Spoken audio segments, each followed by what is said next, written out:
आघात. लेखिका प्रिया उंबरकर. वाचक स्वर सिद्धी गायकर.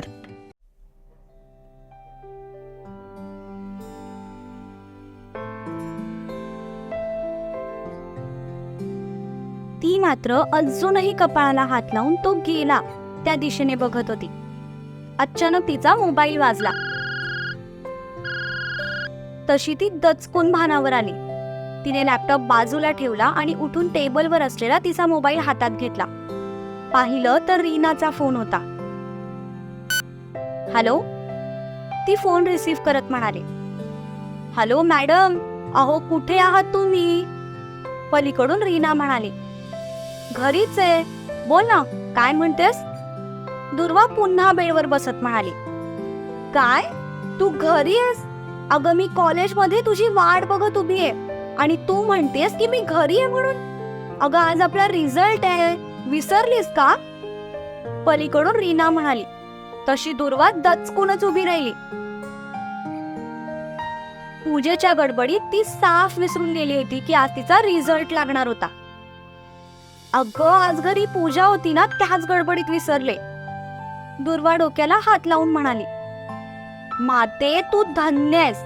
अगं कोणी आपला रिझल्टचा दिवस विसरतं का? इथे टेन्शनने पोटात गोळा आलाय माझ्या. रात्रभर डोळ्याला डोळा नाही आणि तू म्हणतेस की मी विसरले म्हणून? रीना पण तिकडे डोक्याला हात लावून म्हणाली. रीना, अगं तू एक काम कर, आपल्या दोघींचे पण रिझल्ट घेऊन ठेव, तोपर्यंत मी पोहोचतेच कॉलेजमध्ये.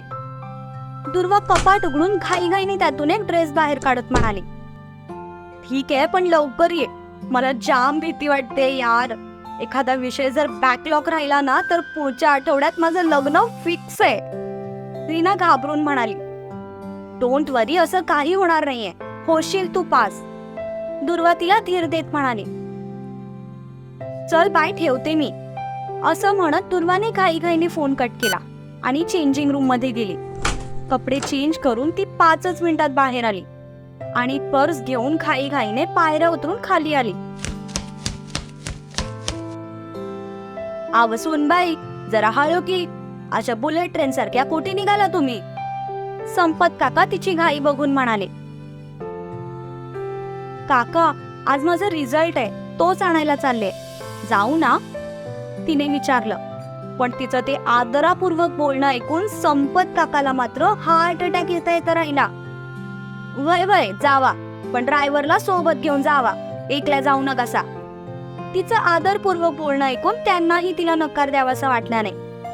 हो थँक्यू, असं म्हणत ती घाईघाईने बाहेर गेली आणि ड्रायव्हर सोबत कॉलेजला जायला निघाली.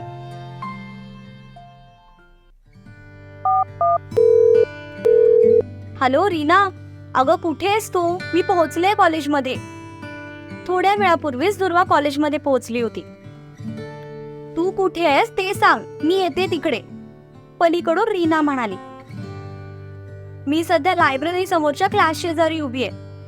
दुर्वा इकडे तिकडे पाहत म्हणाली, वेट, आय एम कमिंग. रीनाने उत्तर दिला. दुर्वाने फोन कट केला आणि हात जोडून मनातल्या मनातच देवी आईकडे प्रार्थना करू लागली. देवी आई, परीक्षा सुरू असताना मी कुठल्या सिच्युएशन मधून गेले हे तर तुला चांगलंच माहितीये. तरीही मी परीक्षा दिली. चांगले मार्क्स तर पडणार नाहीत हे मला माहितीये, पण निदान नापास तरी होऊ देऊ नकोस. एवढं म्हणत तिने सुस्कारा सोडला आणि डोळे उघडून पाहिलं तर समोर रीना उभी होती. रीना, अगं आणलेस तू रिझल्ट? ती म्हणाली. हो आणले. रीना म्हणाली. काय झालं, तुझा चेहरा का पडलाय असा? दुर्वा म्हणाली, हे घे, तूच बघ. असं म्हणत दुर्वाने रिझल्ट तिच्या समोर पकडला. दुर्वाने मनातच देवी आईचं नाव घेतलं आणि तो रिझल्ट हातात घेतला. पण तिने जे बघितलं ते बघून तिचे डोळे आश्चर्याने मोठे झाले. तिचा तिच्याच डोळ्यांवर विश्वास बसेनासा झाला. First class with distinction? ती डोळे मोठे करूनच ओरडली.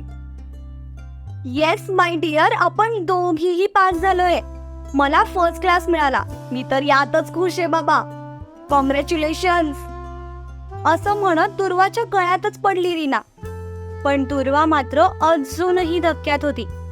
तिला तिच्याच रिझल्टवर विश्वास बसत नव्हता. तसं तर ती फक्त परीक्षेपुरता अभ्यास करणाऱ्यातली नव्हती. सुरुवातीपासूनच ती तिच्या अभ्यासाच्या बाबतीत खूप फोकस्ड होती. परीक्षेच्या दरम्यानही तिने जितकं शक्य होतंय तितकं मन लावून अभ्यास केला होता. पण तरीही तिला मनातून कुठेतरी नापास होण्याची भीती होती. पण जो रिझल्ट आज तिच्या हातात होता तो बघून तर आनंदाने तिच्या डोळ्यात अश्रूच आले. रीना तिच्यापासून बाजूला झाली, पण दुर्वाच्या डोळ्यातलं पाणी बघून तिला थोडं विशेष वाटलं. हे दुर्वा, अगं रडायला काय झालं? हे तर होणारच होतं. आफ्टर ऑल क्लासच्या टॉपर आहात तुम्ही. पण यावेळी पहिला नंबर त्या कौस्तुभने मारलाय. तू सेकंड आलीयस.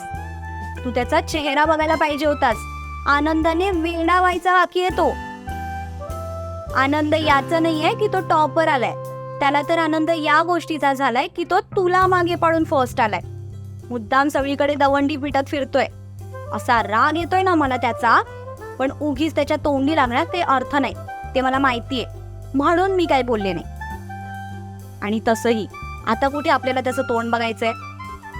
मी तर ठरवलंय आजच एखाद्या स्टुडिओमध्ये किंवा प्रेसमध्ये CV पाठवून द्यायचा. चांगला जॉब मिळाला की निदान 1 वर्ष तरी घरचे माझ्या लग्नाचा विषय काढणार नाहीत. रीना तिच्याच नादात बडबडत होती. पण दुर्वाचा चेहरा मात्र एकदम शांत होता. तिचं तिच्या बोलण्याकडे लक्षच नव्हतं. कोण फर्स्ट आलं कोण सेकंड आलं याने तिला काहीही फरक पडणार नव्हता. आपण फक्त चांगल्या मार्क्सने पास झालो हेच तिच्यासाठी खूप होतं. तिने डोळ्यातलं पाणी पुसलं आणि रीनाकडे बघून म्हणाली, चल आपण आपला आनंद सेलिब्रेट करायला आपल्या नेहमीच्या कॅफेमध्ये जाऊ. हो चल, मी पण आधी घरी फोन करून सांगते की मला यायला उशीर होईल, नाहीतर परत फोनवर घरचे चालू होतील. रीना पर्समधून फोन काढत म्हणाली. रीना थोडं बाजूला जाऊन फोनवर बोलत होती आणि दुर्वा एकटीच उभी राहून स्वतःचा रिझल्ट बघत होती. तितक्यात तिला एक आवाज आला. तसं तिने नजर वर करून बघितलं. वाईट वाटत असेल ना तुला खूप? समोर कौस्तुभ उभा होता. त्याच्यासोबत त्याची गर्लफ्रेंड आणि अजून 2 जण होते. नाही, उलट मी खूप खुश आहे, तिने शांततेत उत्तर दिलं. हो, खुश तर असणारच ना, कारण आता रिझल्ट, करिअर या सगळ्या गोष्टी तुझ्यासाठी दुय्यम आहेत. एका श्रीमंत माणसासोबत लग्न जे केलंय तू. कौस्तुभची गर्लफ्रेंड अनघा तिला टोमणा मारत म्हणाली. पण तरीही दुर्वा आज शांतच होती, कारण तिला जे मार्क्स मिळाले होते ते अपेक्षेपेक्षा जास्तच होते. ए छपरी निब्बा निब्बी, तोंड सांभाळून बोलायचा. तुम्हाला काही एक हक्क नाहीये दुर्वासोबत अशा पद्धतीने बोलायचा, रीना त्यांच्यासमोर बोट नाचवत म्हणाली. फोनवर बोलून ती दुर्वाजवळ येतच होती. तितक्यात अनघाचं बोलणं तिच्या कानांवर पडलं आणि तिचा संताप झाला. ए रीना, तोंड सांभाळून बोल, कौस्तुभ रीनाकडे बघून म्हणाला. रीना, जाऊ देत ना, कशाला त्यांच्या तोंडी लागतेस? त्यांच्यासोबत भांडून मला माझा मूड खराब करून घ्यायचा नाहीये. चल आपण जाऊया इथून. दुर्वा रीनाचा हात पकडत म्हणाली.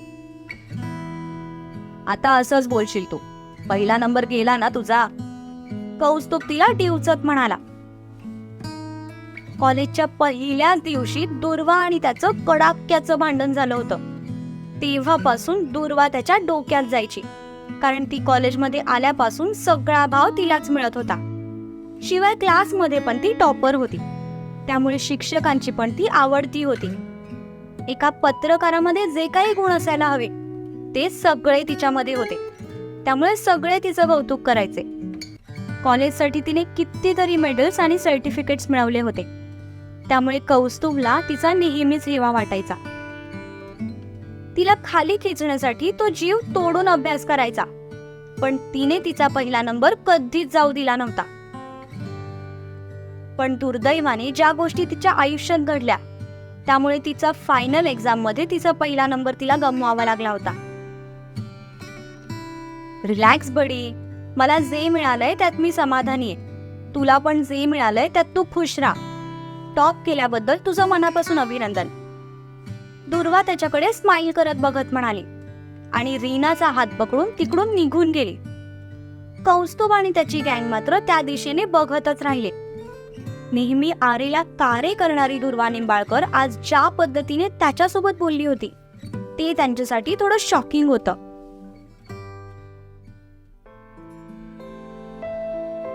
दुर्वा, काय गरज होती तुला त्याचं अभिनंदन करायची? तो तुझ्याशी किती रोड बोलत होता आणि तू मात्र त्याला हसून उत्तर देत होतीस. नुकताच त्या दोघी कॅफेमध्ये आल्या होत्या, पण आल्यापासून रीनाचा नुसता संताप होत होता. कौस्तुभच्या नावाने आतापर्यंत कितीतरी वेळा तिची बोटं मोडून झाली होती. शिवाय त्याला मन भरून शिव्याही देऊन झाल्या होत्या. दुर्वा मात्र रिलॅक्स बसून कॉफी पित होती. रीना, त्याला शिव्या देण्याच्या नादात इकडे तुझी कॉफी थंड झाली, तेव्हा त्याच्याबद्दल विचार करणं सोड आणि कॉफीकडे लक्ष दे. दुर्वा हातातलं कप खाली ठेवत म्हणाली. रीना मात्र आश्चर्याने दुर्वाच्या तोंडाकडे बघत होती, जे दुर्वाला थोडं वेगळं वाटलं. व्हॉट, अशी का बघतेस तू? दुर्वाने विचारलं. आय जस्ट कांट बिलीव्ह की माझ्या समोर दुर्वा निंबाळकर बसलीये, रीनाने उत्तर दिलं. का, असा का प्रश्न पडलाय तुला? तिने विचारलं. पडणारच ना. कोणी साधं आरे जरी केलं ना तरी तू त्याला कारे करून गप्प बसवायचीस. कोणाची हिम्मत नव्हती तुझ्यासमोर तोंड वर करून बोलायची. आणि तो कौस्तुभ आज तुला इतकं वाईट बोलत होता तरी तू त्याचं अभिनंदन करून आलीस. मग मला हा प्रश्न पडणारच ना. मॅडम, लग्न झाल्यापासून खूप बदललाय ना तुम्ही. अशी काय जादू केली आमच्या जिजूंनी, जरा सांगाल का? रीना म्हणाली. तसं दुर्वाच्या चेहऱ्यावर एक हलकं हसू आलं. जादूचं माहीत नाही, पण सत्यजित कडूनच मी शिकले की प्रत्येक गोष्टीला रागात प्रत्युत्तर दिलं पाहिजे असं काही नाही. काही गोष्टी प्रेमाने बोलून सुद्धा क्लिअर होऊ शकतात. दुर्वाने उत्तर दिलं. पण नकळतपणे का होईना ती तिच्या परत भूतकाळात जाऊन पोहोचली. ती किती वाईट साईड बोलायची त्याला, अगदी तोंडाला येईल ते बोलायची, पदोपदी त्याचा अपमान करायची, पण तरीही तो कधीच तिच्यावर चिडला नव्हता. ती त्याचा इतका रागराग करून सुद्धा तो नेहमी तिच्याशी प्रेमाने बोलायचा. कमालीचे पेशन्स होते त्याच्यामध्ये, ज्याचं आता तिला खूप अप्रूप वाटत होतं. वा, क्या बात आहे. आवडलं बाबा आपल्याला हे. आपल्याला लग्नाच्या 2-3 महिन्यातच तुझ्यामध्ये एवढा चेंज होईल असं वाटलंच नव्हतं. रीना मिश्किल नजरेने तिच्याकडे बघत म्हणाली. तिच्या बोलण्यातला रोख दुर्वाला चांगलाच समजला होता. मॅडम, तुम्ही जसं समजताय ना तसं काही नाहीये. ओके, चला आता घरी जाऊया. दुर्वा उठून उभी राहत म्हणाली. यावर रीना पण हसून उभी राहिली. त्यांनी कॉफीचं बिल पे केलं आणि बाहेर आल्या. चल बाय, भेटू पुन्हा, दुर्वा रीनाकडे बघून म्हणाली. येस, चल बाय, रीनाने उत्तर दिलं. दुर्वाचा निरोप घेऊन रीना निघून गेली. तशी दुर्वा गाडीत बसली. तिने गाडी तिच्या घरच्या दिशेने घ्यायला सांगितली. कधी एकदा आई बाबांना प्रत्यक्षात भेटून रिझल्ट सांगते असं तिला झालं होतं. कारण आज तिने फक्त स्वतःच नाही तर तिच्या आई बाबांचंही स्वप्न पूर्ण केलं होतं. त्यामुळे तिला त्यांचे आशीर्वाद घ्यायचेच होते. हळूहळू वाईट गोष्टींना विसरून ती आता तिच्या नवीन आयुष्याच्या दिशेने वाटचाल करण्यासाठी सज्ज झाली होती.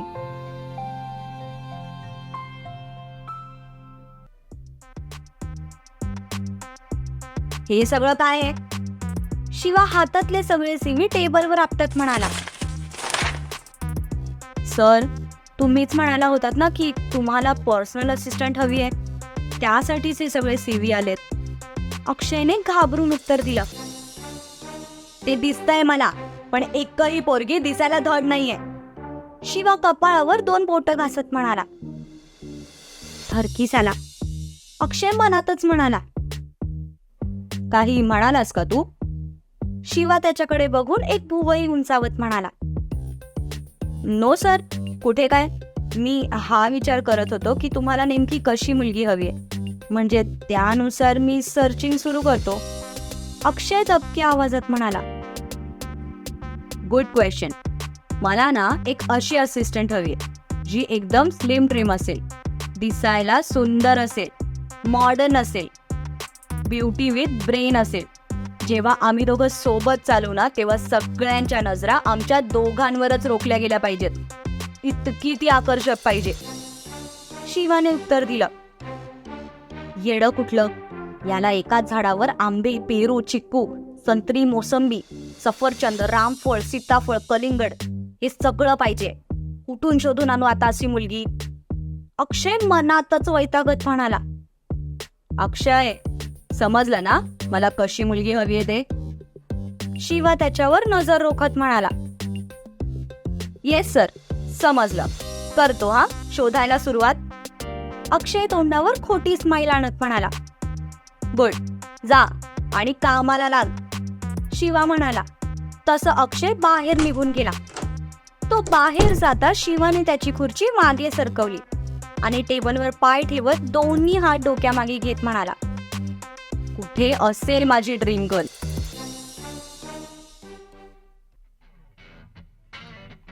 बॉक्सिंग रिंगच्या आजूबाजूला सगळी पब्लिक ताराच्या नावाने ओरडत होती. तिने सगळ्यांवर एक नजर टाकली.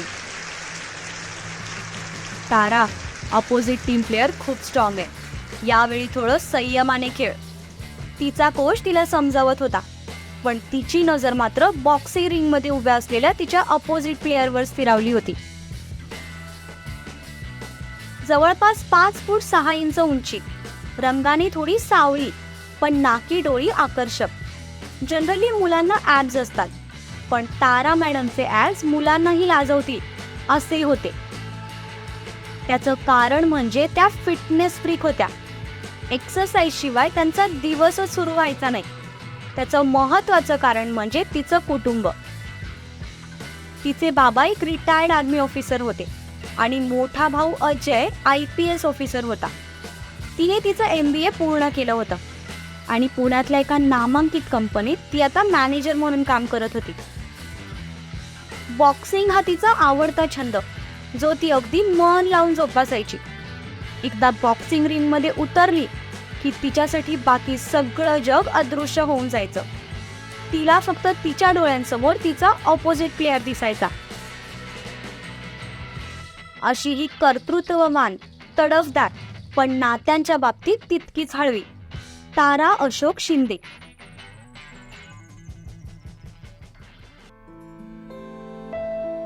ताराला कोणासाठी आणले हे तर तुम्हाला समजलंच असेल. कशी असेल शिवा आणि ताराची अफलातून जोडी? तुम्हाला काय वाटतं? कमेंट करून नक्की सांगा. आपण लवकरच पुढच्या भागात भेटू.